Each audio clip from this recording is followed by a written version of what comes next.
پیارے بچوں السلام علیکم۔ میں آج آپ سے مخاطب ہوں چینل کے مادھیم سے، یعنی کہ آج میں نے شروعات کی کہ میں آپ کو ایک ویڈیو سے پڑھاؤں، اور مجھے امید ہے کہ آپ اس میرے چینل کو زیادہ سے زیادہ دیکھو گے اور دیکھ کر بیل آئیکن دبا کر لائک، شیئر اور سبسکرائب بھی کرو گے،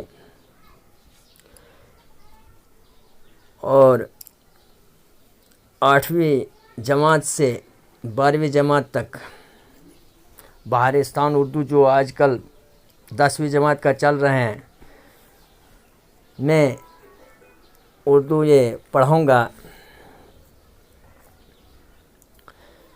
8ویں جماعت سے 10ویں جماعت تک، یہ 12ویں جماعت تک۔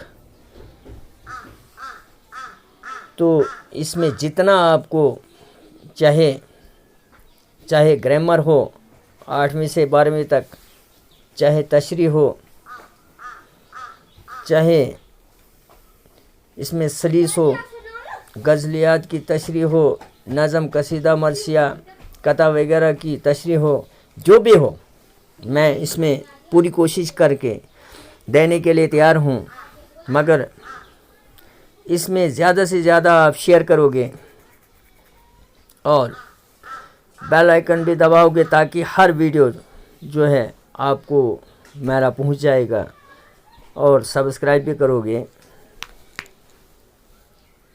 تاکہ جتنی ضرورت ہو آپ کو 8ویں سے 12ویں تک، چاہے وہ گرامر ہے، تشریح ہے، سلیس ہے،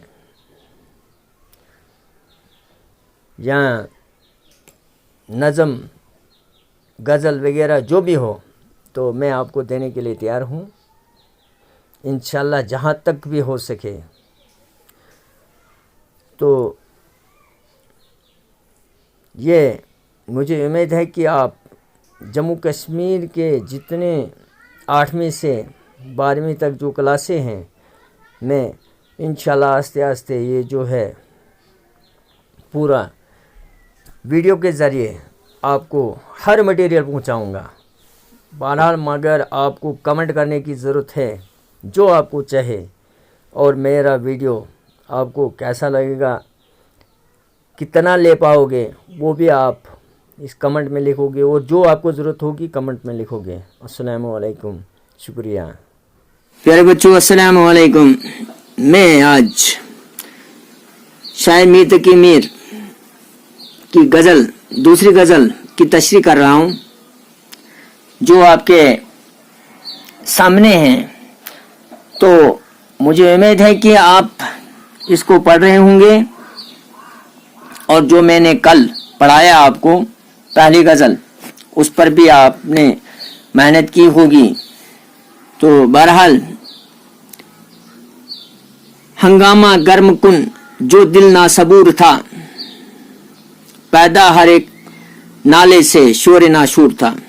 یعنی کہ شاعر میر تقی میر اس میں یوں فرماتے ہیں کہ میں اپنے محبوب کے لیے اتنا بے صبر ہو چکا تھا، میں اپنے محبوب کے لیے اتنا بے صبر ہو چکا تھا کہ میری ہر فریاد شور میں تبدیل ہو جاتی تھی۔